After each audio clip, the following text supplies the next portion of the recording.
दोपहर के 3 बजे हैं। अस्सलाम वालेकुम। ये रेडियो पाकिस्तान है। शहरियार अहमद से खबरें सुनिए। अहम खबरों का खुलासा। वज़ीर आज़म ने फ़लस्तीनी अवाम के साथ पाकिस्तान की भरपूर यकजहती के अज़्म का इआदा किया है। शहबाज शरीफ कल अक़वाम मुत्तहिदा की जनरल असम्बली के 79वें इजलास से खिताब करेंगे। पंजाब की वज़ीर आला ने सूबे में सयाहत के फ़रोग़ के लिए 5 नई हाइब्रिड डबल डेकर बसों का इफ्ताह किया है। ज़िला शिमाली वज़ीरिस्तान के इलाके रज़मिक में सिक्योरिटी फोर्सेस के साथ शदीद फायरिंग के तबादले में 8 ख़वारिज हलाक हो गए। कश्मीर के बारे में इस्लामी ताउन तंजीम के राबिता ग्रुप ने हक़ खुद इरादियत के लिए कश्मीरियों की जायज़ जद्दोजहद की हिमायत का इआदा किया है। लबनान के कस्बे यूनिन में इसराइली हमले में 23 अफराद जाँ बहक हो गए हैं। और अब इन खबरों की तफसील। वज़ीर आज़म शहबाज शरीफ ने फ़लस्तीनी अवाम के साथ यकजहती के आज़म का इआदा किया है। न्यूयॉर्क में फ़लस्तीनी सदर महमूद अब्बास से मुलाकात के बाद मीडिया के नुमाइंदों से गुफ्तगू करते हुए उन्होंने कहा कि पाकिस्तान और फ़लस्तीन के अवाम के दिल एक साथ धड़कते हैं। वज़ीर आज़म ने गुज़श्ता 1 बरस के दौरान गज़ा में इसराइली मज़ालिम की सख्त मज़म्मत की। उन्होंने कहा कि इंसानियत ने इस तरह की बर्बरियत कभी नहीं देखी। उन्होंने ज़ोर दिया कि गज़ा में फ़ौरी जंगबंदी और फ़लस्तीनी रियासत के क़याम के लिए मुत्तफ़िक़ा मुतालबे का वक्त आ पहुँचा है, क्योंकि इसके बगैर खित्ते में अमन बहाल नहीं हो सकता। शहबाज शरीफ ने कहा कि फ़लस्तीनी की कुर्बानियाँ रायगा नहीं जाएंगी और एक आज़ाद फ़लस्तीनी रियासत के क़याम का मूजिब बनेंगी। फ़लस्तीनी सदर महमूद अब्बास ने तस्लीम किया कि पाकिस्तान ने फ़लस्तीन के मसले की मुसलसल हिमायत की है। वज़ीर आज़म शहबाज शरीफ कल अक़वाम मुत्तहिदा की जनरल असम्बली के 79वें इजलास से खिताब करेंगे। दफ्तर ख़ारजा की तर्जुमान मुमताज़ ज़हरा बलूच ने इस्लामाबाद में हफ्तावार प्रेस ब्रीफिंग के दौरान कहा कि वज़ीर आज़म आलमी फ़ोरम पर फ़लस्तीन और मसले कश्मीर समेत आलमी अहमियत के हामिल मसाइल को उजागर करेंगे। तर्जुमान दफ्तर ख़ारजा ने कहा कि पाकिस्तान जनूबी एशिया में देरपा अमन व इस्तेहकाम के लिए मसले कश्मीर के हल की अहमियत को उजागर करता रहेगा। उन्होंने कहा कि पाकिस्तान ने अक़वाम मुत्तहिदा पर जोर दिया है कि वो जम्मू कश्मीर के मुतालिक अक़वाम मुत्तहिदा की सिक्योरिटी काउंसिल की करारदादों पर अमल दरामद और कश्मीरी आवाम के हक़ खुद इरादियत को यकीनी बनाने के लिए किरदार अदा करे। सवात में हालिया दहशतगर्द हमले के हवाले से एक सवाल का जवाब देते हुए तर्जुमान दफ्तर ख़ारजा ने सिफारतकारों को मुकम्मल सिक्योरिटी फराहम करने के अज़्म का इआदा किया। उन्होंने कहा कि हम गैर मुल्की सफ़ीरों की पाकिस्तान में सफ़र और मुख्तलिफ मौक़े पर मुल्क के अंदर सफ़र के हवाले से उन्हें दी गई हिदायत पर अमल दरामद करने की हौसला अफजाई करते हैं। उन्होंने कहा कि सिक्योरिटी एजेंसियाँ सवात वाक़े की तहकीकात कर रही हैं। वज़ीर आज़म मोहम्मद शहबाज शरीफ ने एक बयान में पाकिस्तान के लिए $7 अरब के IMF पैकेज की मंजूरी पर इत्मीनान का इजहार किया है। उन्होंने कहा कि मौशी इस्लाहात का अमल जारी है और इक़्तिसादी इस्तेहकाम के बाद मौशी तरक्की के अहदाफ के हसूल के लिए कोशिशें जारी रहेंगी। उन्होंने कहा कि काबिल ज़िक्र सिफारती कामयाबियों के अलावा एक और अहम कामयाबी समुंदर पार मुक़ीम पाकिस्तानियों की तरफ से तस्हीलात ज़र में इजाफ़ा है।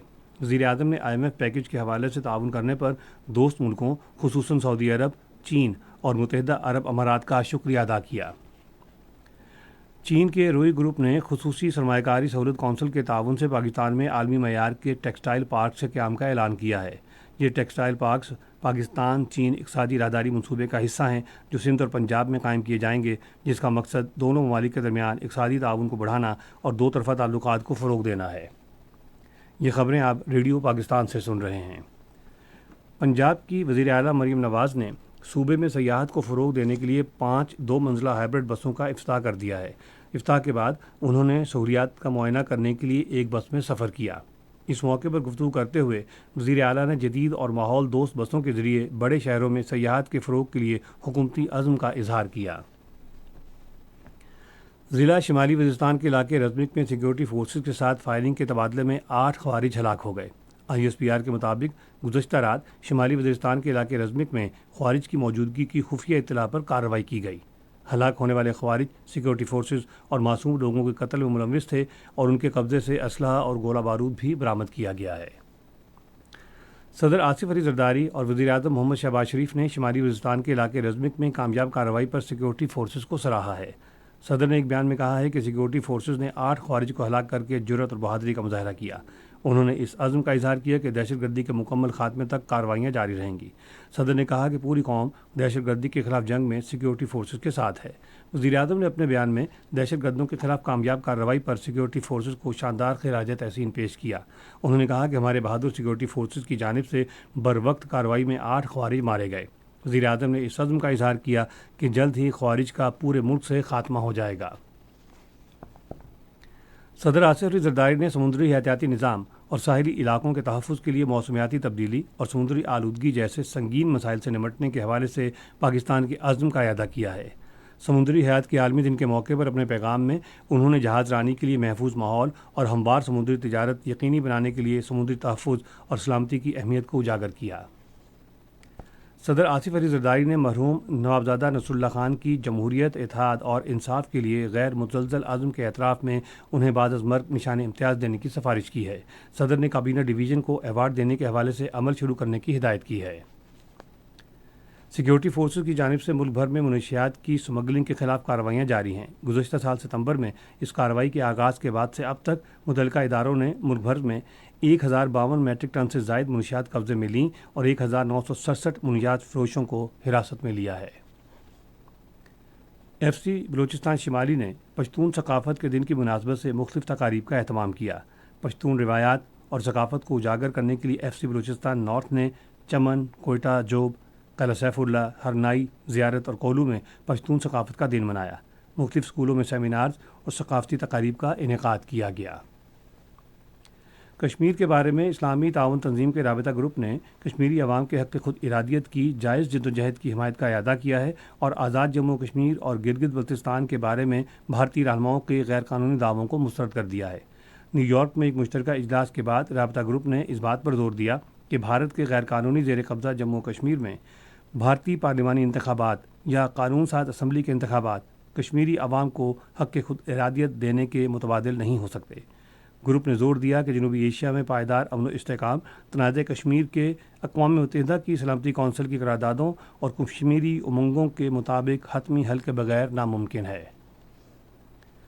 لبنان کے قصبے جنین میں 3 منزلہ عمارت پر اسرائیلی حملے میں 23 افراد جاں بحق ہو گئے، جن میں زیادہ تر خواتین اور بچے شامل ہیں۔ ذرائع ابلاغ کی رپورٹ کے مطابق حملے میں 8 افراد زخمی بھی ہوئے ہیں۔ خیبر پختونخوا کے آفات سے نمٹنے کے ادارے نے آج سے منگل تک صوبے کے بیشتر حصوں میں گرج چمک کے ساتھ بارش اور آندھی کا انتباہ جاری کیا ہے۔ پی ڈی ایم اے کے مطابق اس عرصے کے دوران کسی جانی اور مالی نقصان سے بچنے اور حفاظتی اقدامات کو یقینی بنانے کے لیے صوبے بھر کے ڈپٹی کمشنروں کو حفاظتی انتظامات یقینی بنانے کی ہدایات جاری کر دی گئی ہیں۔ اور اب موسم۔ محکمہ موسمیات کی پیشگوئی کے مطابق آئندہ 12 گھنٹوں کے دوران ملک کے بیشتر علاقوں میں موسم گرم اور مرطوب رہنے کا امکان ہے، تاہم کشمیر، گلگت بلتستان، بالائی خیبر پختونخوا، خطہ پوٹھوہار، اسلام آباد اور شمال مشرقی پنجاب میں بعض مقامات پر تیز ہوائیں چلنے اور گرج چمک کے ساتھ بارش کا امکان ہے۔ بعض مقامات پر موسلادھار بارش کی توقع ہے۔ آج ریکارڈ کیا گیا بڑے شہروں کا درجہ حرارت: Islamabad 24 degree centigrade, Lahore 33، Karachi, Peshawar اور گلگت 35، کوئٹہ اور مظفر آباد 34، مری 19، سری نگر 28، جموں 32 اور لیہ 21 ڈگری سینٹی گریڈ رہا۔ اہم خبروں کا خلاصہ ایک مرتبہ پھر سن لیجیے۔ وزیر اعظم نے فلسطینی عوام کے ساتھ پاکستان کی بھرپور یکجہتی کے عزم کا اعادہ کیا ہے۔ شہباز شریف کل اقوام متحدہ کی جنرل اسمبلی کے 79ویں اجلاس سے خطاب کریں گے۔ پنجاب کی وزیر اعلیٰ نے صوبے میں سیاحت کے فروغ کے لیے 5 نئی ہائیبرڈ ڈبل ڈیکر بسوں کا افتتاح کیا ہے۔ ضلع شمالی وزیرستان کے علاقے رزمک میں سیکیورٹی فورسز کے ساتھ شدید فائرنگ کے تبادلے میں 8 خوارج ہلاک ہو گئے ہیں۔ کشمیر کے بارے میں اسلامی تعاون تنظیم کے رابطہ گروپ نے حق خود ارادیت کے لیے کشمیریوں کی جائز جدوجہد کی حمایت کا اعادہ کیا ہے۔ لبنان کے قصبے جنین میں اسرائیلی حملے میں 23 افراد جاں بحق ہو گئے۔ خبریں ختم ہوئیں۔ مزید خبروں اور تجزیوں کے لیے آئیے ہماری ویب سائٹ پر، پتہ ہے radio.gov.pk، اور فیس بک کے link radio Pakistan news official پر براہ راست ویڈیو سٹریمنگ بھی ملاحظہ کیجیے۔